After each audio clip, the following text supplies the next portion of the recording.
마태복음 10장 34절에서 39절까지의 말씀입니다.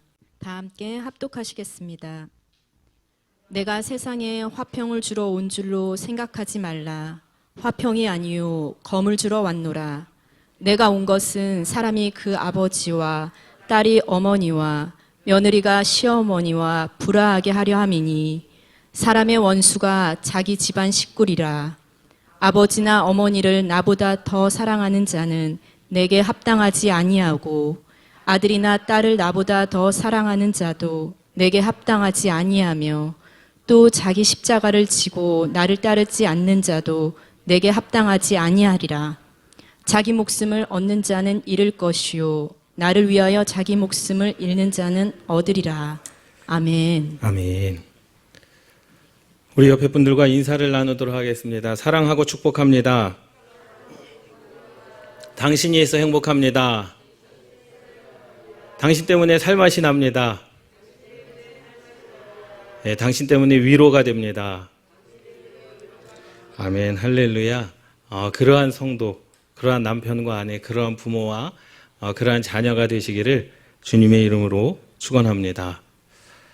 오늘 본문 말씀은 주님께서 저와 여러분들에게 검을 주러 오셨다는 거죠. 검. 그 검을 잡아 드시는 저와 여러분들 되시기를 주님의 이름으로 축원합니다. 외국인들이 우리나라 말을 배우는 게 굉장히 어렵다고 하더라고요. 굉장히 쉬운 반면에 어렵다는 거예요. 그 이유가 뭐냐면 동음, 이의어가 있기 때문에 달리는 말, 우리가 하는 말 이러한 것들이 많다 보니까 외국인들이 그 말하는 것 그리고 뭐 할머니 뼈다귀 해장국 이해가 잘 되지 않지 않습니까? 예. 그렇다 보니까는 우리나라 말을 이해하는 게 쉽지 않다라고 그렇게 많이 이야기를 합니다. 그런데 사실 성경에 쓰여져 있는 히브리어도 마찬가지입니다. 히브리인들의 언어 표현이 매우 풍부하거든요. 그러니 똑같은 단어여도 어디에 쓰이느냐에 따라서 그 단어의 의미가 완전히 바뀌어지는 것을 볼 수가 있습니다. 뱀도 마찬가지예요. 주님께서 뱀을 향하여 그렇게 이야기하죠. 이 뱀도 사람을 죽이는 독사의 혀다라고 기록된 부분도 있는가 하면 주님께서 분명히 뱀처럼 지혜로워하라 라고 말씀하신 부분도 있어요. 똑같은 뱀이라고 하는 단어를 쓰지만 어떤 곳에서는 사람을 죽이는 독사의 혀다. 그런데 어떤 곳에서는 사람의 지혜다라고 하는 그러한 의미.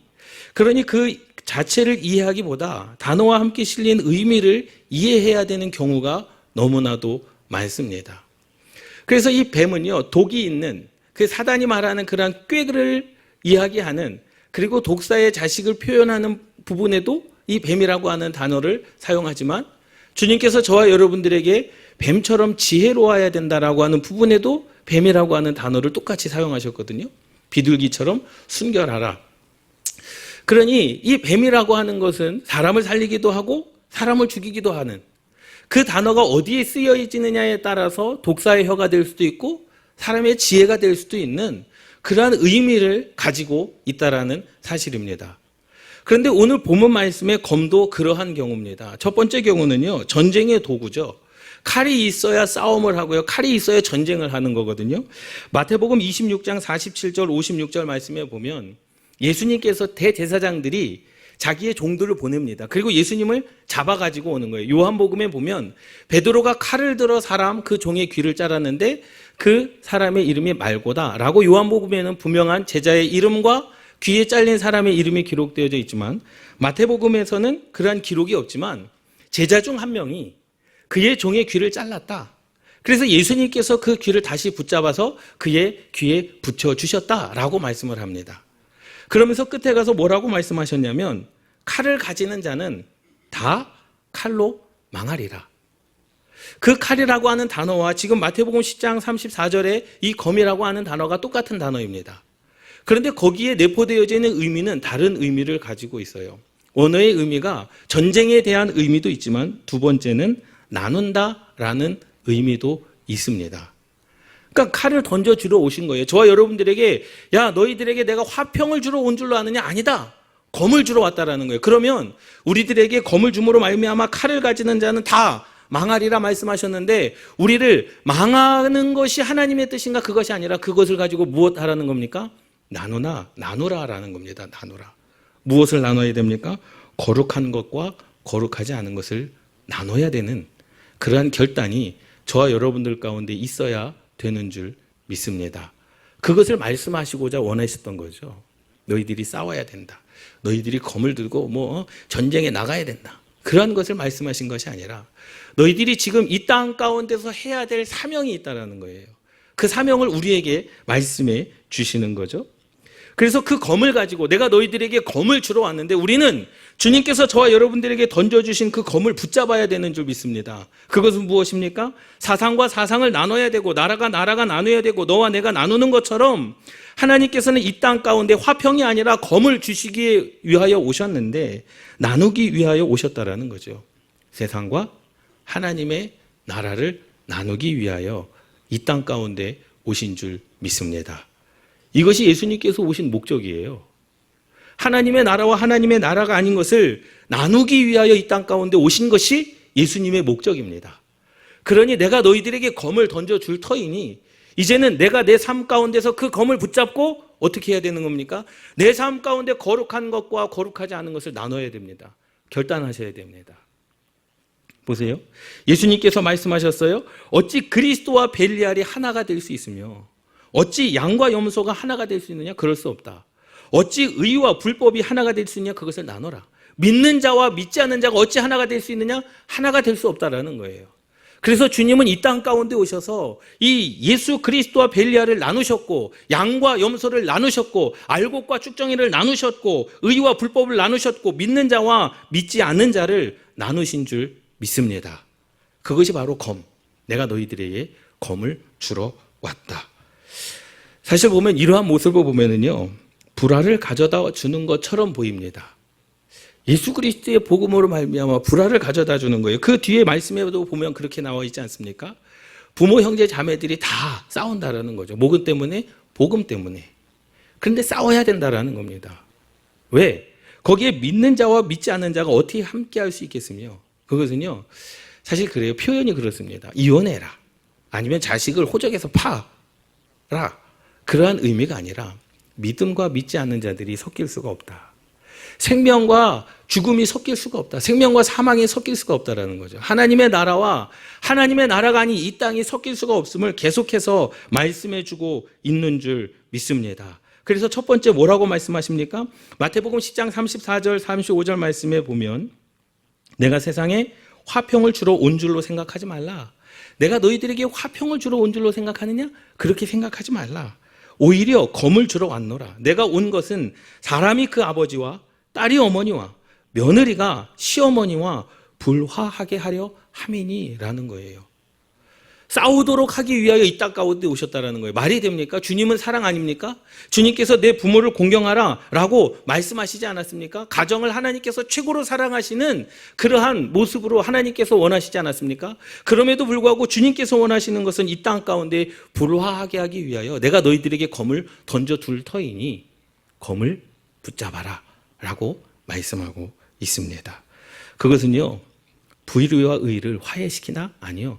하나님은 절대로 화해시키시는 분이 아니신 줄 믿습니다. 진리와 거짓이 타협할 수 없음을 믿습니다. 진리는 진리예요. 거짓은 거짓입니다. 절대로 물과 기름처럼 섞일 수가 없습니다. 하나님의 나라와 세상은요, 섞일 수가 없습니다. 지금 유대인들과 히브리인들은요, 예수님이 오기만을 기다렸어요. 기다린 목적이 있었습니다. 삶 가운데 화평을 이루기 위해서 주님을 기다렸습니다. 메시아를 기다렸습니다. 정치적인 해방입니다. 로마가 지금 예루살렘을 점령하고 있는 그 상황 가운데 메시아가 오면 이 문제를 해결해 줄 것으로 생각을 했어요. 이 고달픈 세금의 문제, 이 고달픈 정치적인 문제를 주님께서 오시면 다 해결해 줄 것으로 생각을 했습니다. 그런데 주님은 그 문제를 해결해 주시지 않았습니다. 오히려 로마의 병정에 잡혀서 죽임을 당하셨죠. 그리고 이 유대인들과 히브리 사람들은요, 물질적인 번영을 가져다 줄 것으로 생각을 했어요. 이스라엘 백성들이 가나안 땅에 들어가서 하나님께서 연초부터 연말까지 이른 비와 늦은 비로 그들이 심으면 다 거두게 하시는 하나님의 은혜로 말미암아 풍성하게 살지 않았습니까? 그런데 그러한 소망을 가지고 있었다라는 거죠. 그러한 자들을 향하여 주님께서 말씀하십니다. 나는 너희에게 그러한 것을 가져다 주기 위하여 온 메시아가 아니라는 겁니다. 그러니 그들이 생각한 메시아와 이 주님께서 이 땅 가운데 오신 행하셨던 일은요, 정반대의 일을 하고 있다라는 거죠. 그렇기 때문에 보세요. 주님이 이 땅에 오신 목적이 그 우리가 지금까지 믿고 기대하였던 화평이 아니었다라는 겁니다. 그러한 은혜와 복이 아니었다라는 거예요. 세상 가운데서 정치적인 해방이 아니었다라는 겁니다. 주님께서 오시면 내 삶의 문제, 내 물질적인 문제가 해결하기 위하여 주님께서 오신 것이 아니라는 사실입니다.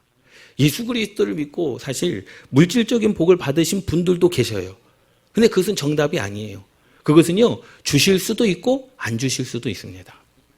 예수 그리스도를 믿고 죽은 자리에서 살아나신 분들도 계십니다. 그런데 예수 그리스도를 믿고 병에 들린 사람들도 분명히 있습니다. 예수 그리스도를 믿고 오래 사신 분들도 계시지만 예수 그리스도를 믿고 오래 살지 못한 분들도 분명히 계십니다. 그것을 가지고 하나님이 살아계시다, 하나님이 살아계시지 않다라고 판단할 수 없다라는 사실입니다. 하나님께서 유다인과 이방인을 나누시지 않으셨어요. 근데 이 유대인들은, 히브리인들은 어떻게 나눕니까? 우리는 하나님께 선택받은 자녀이기 때문에 이방인 너희들과 다르다는 거예요. 그런데 하나님의 나누심은 무엇입니까? 우리들에게 검을 주시지 않았습니까? 하나님께서는 유대인들과 이방인을 나누시는 것이 아니라 믿는 자와 믿지 않은 자들을 나누신 줄 믿습니다. 유대인들 중에서도 예수 그리스도를 믿지 않은 자들은 사망 가운데, 흠망 가운데 빠질 것이다. 그러나 아무리 이방인일지라도, 너희가 무시하는, 너희가 괄시하는 이방인일지라도 예수 그리스도를 믿으면 하나님의 자녀가 될 수 있다. 이것을 말씀하시기 위하여 내가 너희들에게 화평을 주러 온 것이 아니라 검을 주러 왔다라고 말씀을 하시는 거죠. 예수님께서 이 땅에 오신 목적이 무엇입니까? 거룩한 구별입니다. 여러분, 우리는 그 검을 붙잡아야 됩니다. 여러분들의 삶의 현장 가운데서, 여러분들의 삶의 최전방에서, 여러분들이 영적 전쟁 가운데 최전방에서 우리가 해야 될 것은 다른 것 아닙니다. 거룩한 구별인 줄 믿습니다. 어떻게 세상에 속한 사람과 하나님 나라에 속한 사람이 하나가 될 수 있겠습니까? 그럴 수 없습니다. 친구는 될 수 있죠. 친구가 되어집니다. 그런데 친구끼리 하지 말아야 될 그 이야기가 있지 않습니까? 정치 이야기하면 안 되고 신앙을 이야기하면 안 됩니다. 왜? 정치 이야기하면 꼭 싸우게 되더라고요. 예. 그리고 신앙을 이야기를 하면은 그 신앙의 문제, 믿음의 문제 때문에 예수님을 믿느냐 아니면 절에 가느냐 그것 때문에 또 싸우게 되지 않습니까? 그렇기 때문에 예수님께서 이 땅에 오신 목적은 우리는 무엇이냐? 거룩한 구별인 줄 믿습니다. 그것을 이루기 위해서 내가 너희들에게 검을 주러 왔다라는 거예요. 그런데 그 검을 붙잡고 붙잡지 않고는 누구의 결단입니까? 저와 여러분들의 결단인 줄 믿습니다. 할렐루야. 사실 검을 준다는 것은요, 검을 던진다는 의미는요, 사실 전쟁을 선포하는 의미와도 같습니다. 나눠야 되는 거거든요. 사실 유대인과 이방인을 나누는 것은 쉽습니다. 우리 가족과 다른 사람의 가족을 나누는 것은 쉽습니다. 내 고향과 다른 사람의 고향을 나누는 것은 쉽습니다. 오 씨와 김 씨를 나누는 것은 쉽습니다. 그런데 가정 안에서 나누는 것은 어렵습니다. 유대인들 안에서 믿는 자와 믿지 않는 자를 나누는 것은 어렵습니다. 같은 부모를 할지라도, 부부를 할지라도 그 믿음 안에서 나뉘는 것은 어렵습니다. 그래서 우리는 뭐 하려고 그럽니까? 타협하려고 그럽니다. 좋은 게 좋은 거 아닙니까? 여러분, 천국은요, 좋은 게 좋다고 해서 들어가는 곳이 천국이 아닙니다. 검을 가지고 거룩한 구별이 있지 않고서는 들어갈 수 없는 곳이 하나님의 나라인 줄 믿습니다. 어찌 생명과 사망이 하나가 될 수 있겠습니까? 어찌 주님께서 사단, 마귀, 귀신 역사와 타협하신 적이 있습니까? 절대로 그런 적이 없습니다. 예수님께서 타협하셨다라고 한다면 십자가에 죽지 않으셔도 됐을 것입니다. 그렇지 않습니까? 예수님께서 대제사장들과 바리새인들과 서기관들과 타협하셨다라고 한다면 주님께서 그러한 모진 고통을 당하지 않으셨어도 됐었을 것입니다. 여러분, 진리와 거짓은 타협하는 게 아닙니다. 사망과 생명은 타협하는 게 아닙니다. 의와 불법은 타협하는 게 아닙니다. 불의한 자들과 하나님의 의의 자녀들은 타협하는 것이 아님을 깨달으시기 바랍니다. 그렇기 때문에 내가 너희들에게 검을 주러 왔다라는 거죠. 그렇기 때문에 하나님의 복음의 역사는 화평이 아니라는 겁니다. 왜 화평이 아닐까? 궁금하시죠? 뒤에 가서 말씀드리겠습니다. 두 번째 말씀합니다. 주님께서 말씀하시는 거죠. 사람의 원수는 집안 식구다라는 겁니다. 우리 옆에 분들을 보시기 바랍니다. 우리가 생각하는 저 원수 같은 남편, 원수 같은 아내, 그것을 말하는 게 아니에요. 그 원수를 말하는 게 아닙니다. 10장 36절 37절 말씀에 보면 사람의 원수가 자기 집안 식구니라. 아버지나 어머니를 나보다 더 사랑하는 자는 내게 합당하지 아니하고 아들이나 딸을 나보다 더 사랑하는 자도 내게 합당하지 아니하며 라고 말씀하고 있어요. 사실 내 삶의 주인은 하나님입니다 라고 고백을 하지만 우리는 그 고백처럼 살지 못합니다. 나의 주인도 하나님이십니다 라고 고백하지만 그 고백처럼 우리가 살지 못합니다. 내 자식, 하나님께서 주신 하나님의 자녀 선물, 근데 내 뜻대로 됩니까? 내 뜻대로 되지 않습니다. 하나님의 것입니다라고 이야기하지만 내 생각과 내 의지와 내 뜻을 자녀들에게 자꾸만 어떻게 하려고 그래요? 관철시키려고 그래요. 내 생각대로 살아주기를 원합니다. 그런데 그럴 수가 없다라는 거죠. 예수님께서 말씀하시는 원수는 집안 식구다. 그분의 말씀은 검과 칼이 날카롭기 때문에 성도와 불신자들이 서로 공존할 수가 없다라는 겁니다. 거룩한 것과 거룩하지 않은 것이 공존할 수가 없다라는 거예요. 그것이 무엇일지라도 가정일지라도, 그것이 무엇일지라도 부부일지라도, 그것이 무엇일지라도 부모와 자녀일지라도. 사실 어렸을 때부터 믿음의 가정에서 자라서 모태신앙이 돼가지고 신앙 가운데 사는 사람들은요, 별 그다지 문제가 되지 않습니다. 그런데 믿지 않는 부모님 밑에서 신앙생활을 한다는 것, 그것은 진짜 어려운 거예요.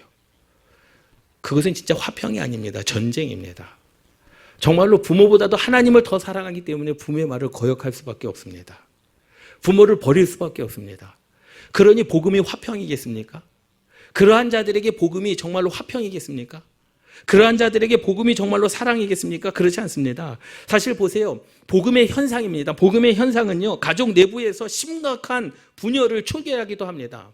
왜? 나는 믿는데 내 아내는 안 믿거든요. 나는 믿는데 내 남편은 안 믿거든요. 나는 믿는데 내 자녀는 안 믿습니다. 나는 믿는데 부모님은 안 믿습니다. 그것이 복음의 현상입니다. 여러분, 복음이 좋은 것인 줄 믿습니까? 예, 다 아멘 하신 줄 믿습니다. 마스크를 쓰셔서 아멘을 하셨는지 안 하셨는지 모르겠지만은요. 예? 예수님이 좋습니까? 하나님이 좋으십니까? 그 주님을 믿고 여러분들의 인생이 변화되셨습니까?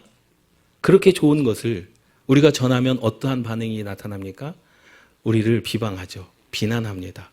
우리를 향하여 돌을 던집니다.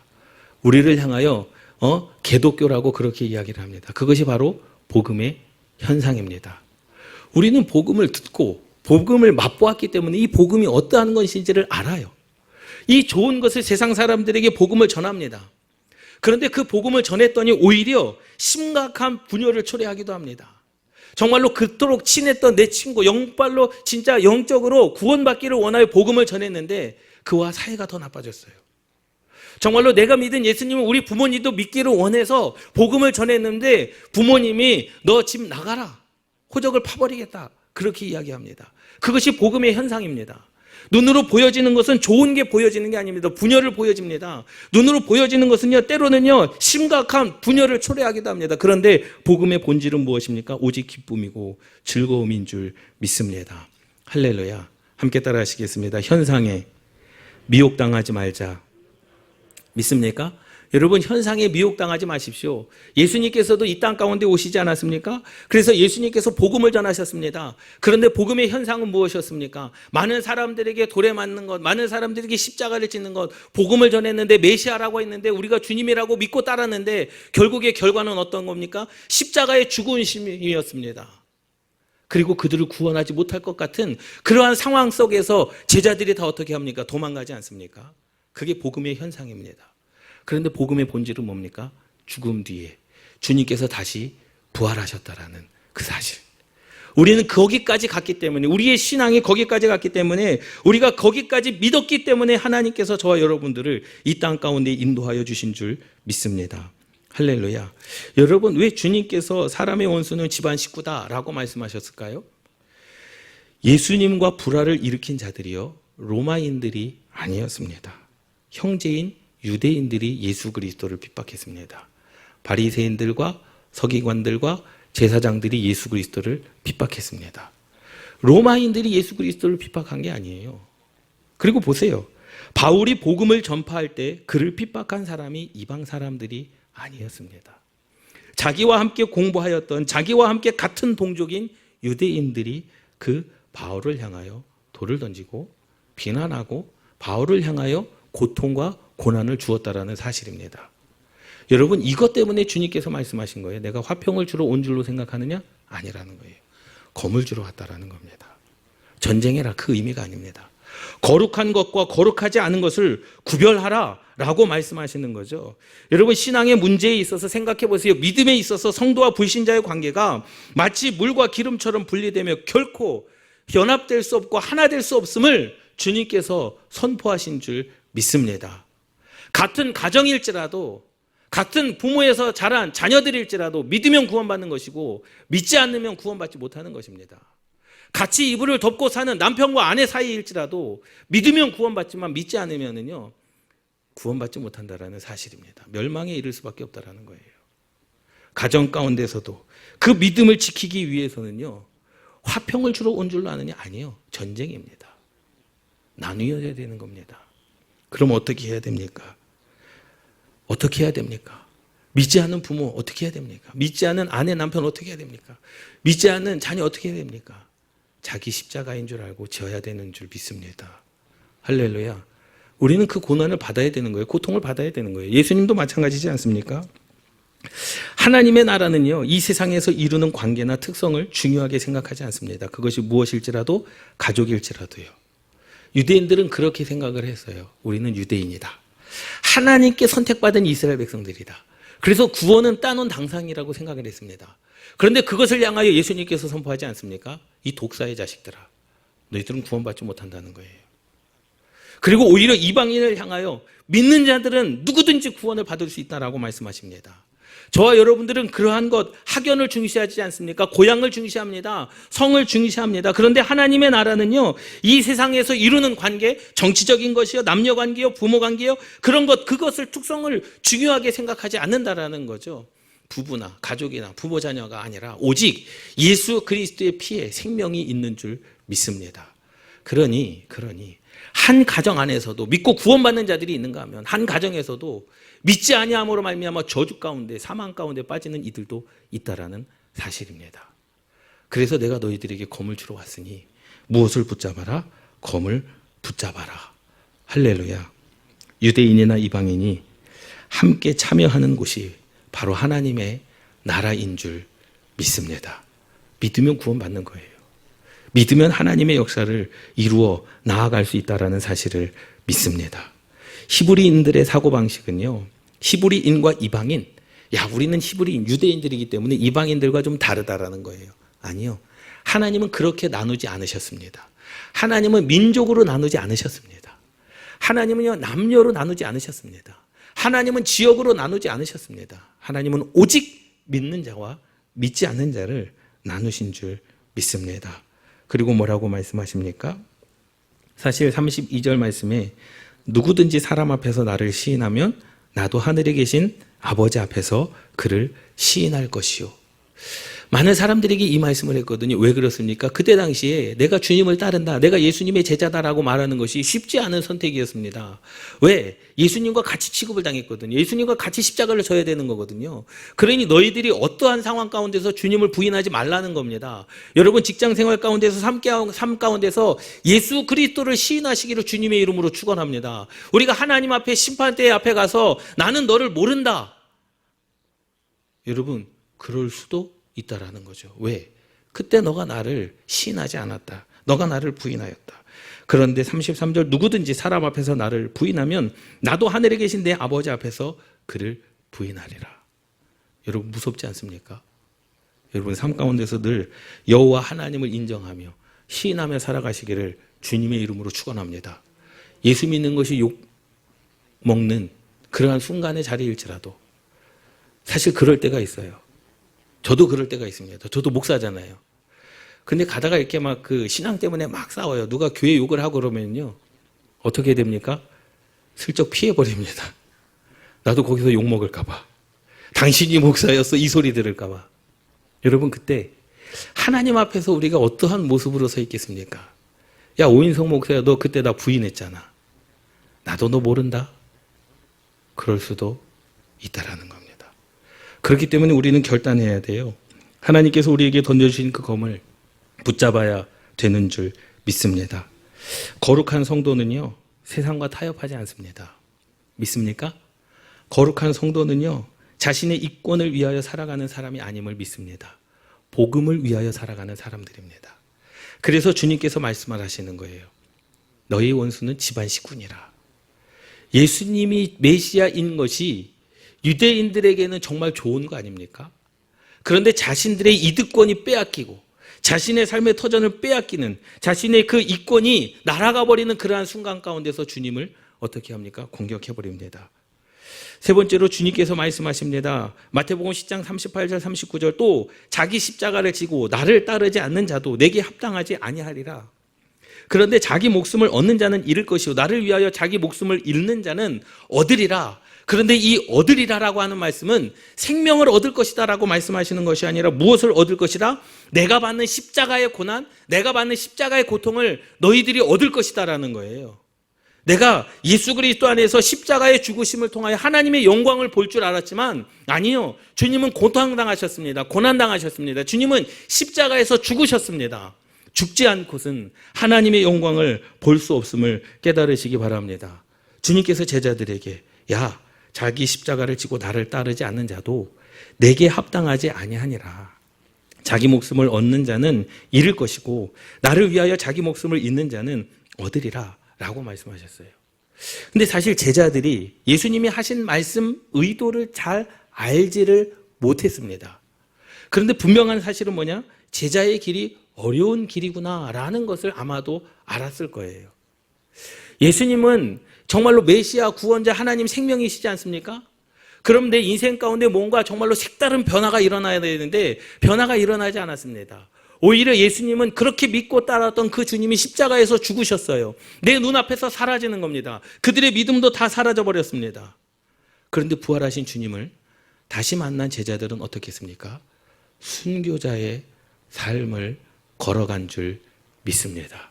이것이 은혜입니다. 여러분, 중도에 포기하는 사람들 있지 않습니까? 예수 그리스도를 믿다가 중도에 포기한 사람들은요, 십자가의 영광을 맛보지 않은 사람들입니다. 그들은 애초에 구원받지 못한 사람들입니다. 어떻게 십자가의 죽으심, 주님의 부활하심을 경험하고 주님을 버릴 수 있습니까? 절대로 그럴 수 없습니다. 보세요. 베드로도 마찬가지입니다. 제자들도 마찬가지예요. 물론 그 제자들이 주님의 부활하심을 경험하지 못했을 때는 다 주님을 떠나갔습니다. 다 각자의 삶의 자리로 돌아갔습니다. 그런데 부활의 주님을 경험한 이후에는 뭐가 아깝지 않았습니까? 목숨이 아깝지 않았습니다. 목숨을 바쳐 주님을 따라갔습니다. 다 순교의 자리에 있었습니다. 여러분, 이것만 보더라도요, 주님을 경험한 자들은요, 주님의 십자가의 부활을 경험한 자들은요, 주님을 결코 떠날 수 없습니다. 주님께서 베드로에게 나타나셨습니다. 갈릴리 바닷가에서 주님이라는 말을 듣고 겉옷을 입었습니다. 근데 히브리인들의 그 언어의 표현을 보면요, 겉옷을 입었다라는 의미가 세 가지가 있는데 그 첫 번째는 이제 밖으로 나갈 채비를 준비했다라는 거예요. 두 번째는 소명을 받았다라는 거죠. 하나님께서 왕에게 왕관을 씌워두듯이 대제사장들이 에봇을 입듯이 무엇을 입었다라고 하는 것은 소명을 입었다. 그래서 목사를 안수받을 때, 장로 안수를 받을 때 성의를 입지 않았습니까? 소명을 받았다라는 거예요. 그리고 세 번째 의미는 제자의 삶을 걸어가겠다라는 뜻입니다. 그럼 베드로가 주님이라는 소리를 듣고 그 겉옷을 입고 물 위로 뛰어들었다라고 하는 그 의미는 무엇이겠습니까? 내가 제자의 삶을 걸어가겠습니다. 이제 그 순교자의 삶을 걸어가겠습니다라고 한 결단인 줄 믿습니다. 할렐루야. 여러분, 이 말이 어려울지 있지만 어렵지 않습니다. 구원의 복은 이 땅에서 육체적인 삶을 살아가는 동안에 기회가 주어지지만 육체의 생명을 잃으면 영생의 복도 잃어버리게 됩니다. 이 말이 어려울 것 같지만 어렵지 않습니다. 구원은 언제 이루어지는 겁니까? 살아있을 동안에 구원이 이루어지는 겁니다. 왜? 죽고 나면 내가 예수 그리스도를 믿고 싶어도 믿을 수가 없습니다. 살아있을 동안에 예수 그리스도를 믿어야 죽어서 영생을 얻게 되는 줄 믿습니다. 할렐루야. 죽으면 소용이 없어요. 죽으면 끝이 나는 겁니다. 부자와 나사로의 그 말에도 그렇지 않습니까? 나를 구원하여 주시옵소서. 아니다, 끝났다는 겁니다. 이곳에 그곳으로 갈 수도 없고 그곳에도 이곳으로 올 수가 없다라는 거죠. 그 부자가 뭐라고 이야기합니까? 그러면 당신의 종들을 저 땅에 보내요. 내 가족들이 예수 그리스도를 믿게 해주십시오. 내가 지금 이곳에서 고통당하고 있는 그 고통 그들이 느끼면 안 됩니다. 그때 뭐라고 말씀하십니까? 아니다, 그들에게도 복음을 전하는 자들이 있다라는 겁니다. 할렐루야. 그렇기 때문에요, 구원은요, 우리가 살아있을 동안에 결정되어진다는 사실을 믿습니다. 여러분, 타협하지 마십시오. 결론적으로 말씀을 드립니다. 제자들에게 자기 목숨을 잇는 자는 박해와 고난을 당할 것이다. 그래서 화평을 주러 온 것이 아니라 검을 주러 왔다라는 거예요. 여러분, 구별하십시오. 세상과 하나님의 나라를 구별하십시오. 거룩한 것과 거룩하지 않은 것을 구별하십시오. 그것이 무엇일지라도요, 그것이 부부관계일지라도, 부모 자녀 관계일지라도, 그것이 형제 관계일지라도 믿음은요, 구별돼야 되는 줄 믿습니다. 그렇다고 해서 싸워라, 뭐 이제 결별해라, 그렇다고 해서 안 봐라, 아니요. 끝까지 자기 십자가를 지고 내가 박해를 받는다 할지라도, 내가 고난을 받는다 할지라도, 내 믿음으로 말미암아 화평이 깨진다 할지라도 그를 위하여 끝까지 뭐 하는 겁니까? 내 십자가를 지고 그를 위하여 기도하는 겁니다. 고난받는 자리에 내가 있어야 되는 겁니다. 내가 예수 그리스도를 믿지 않는 사람들과 관계를 하지 않겠다. 그것은 뭐예요? 고난받는 자리에 있지 않겠다는 겁니다. 아니요. 고난받는 자리에 있으라는 거예요. 예수님께서 말씀하시는 겁니다. 화평이 깨진 그 자리에 있어서 끝까지 무엇을 지키라? 신앙과 믿음을 지키라 라고 말씀해 주시고 계신 줄 믿습니다. 할렐루야. 예수님은요, 이 땅 가운데 화평을 주러 온 것이 아니라 검을 주러 오신 줄 믿습니다. 이제 그 던져진 검을 저와 여러분들이 붙잡아야 되는 줄 믿습니다. 구원받은 백성과 구원받지 못한 백성을 십자가에서 구별해 주시고 이미 확정해 주신 줄 믿습니다. 우리는 하나님 나라의 백성답게 검을 가지고 구별하며 하나님의 나라와 하나님의 나라가 아닌, 때로는 우리가 복음 때문에 고난받는 자리에 있다 할지라도, 복음 때문에 박해받는 자리에 있다 할지라도 우리는 그 검을 들고 서 있어야 되는 줄 믿습니다. 예수님의 제자들은요, 부활을 경험하지 못했을 때에는 주님을 버리고 떠났지만 부활을 경험한 이후에는 그의 생명을 바치기까지 주님을 사랑한 줄 믿습니다. 이 사랑이 저와 여러분들 가운데도 있기를 주님의 이름으로 축원합니다. 주님께서 우리에게 검을 주신 이유 이제 알지 않겠습니까? 이제 우리가 그 검을 잡아 들어야 되는 줄 믿습니다. 우리 옆에 분들과 인사를 나누도록 하겠습니다. 주신 검을 잡읍시다. 놓치지 맙시다. 아멘. 제자들이 같이 자기 십자가를 지고 따라가는 그러한 주님의 길을 걸어갔듯이 저와 여러분들의 삶도 그러한 삶이 되시기를 주님의 이름으로 축원합니다.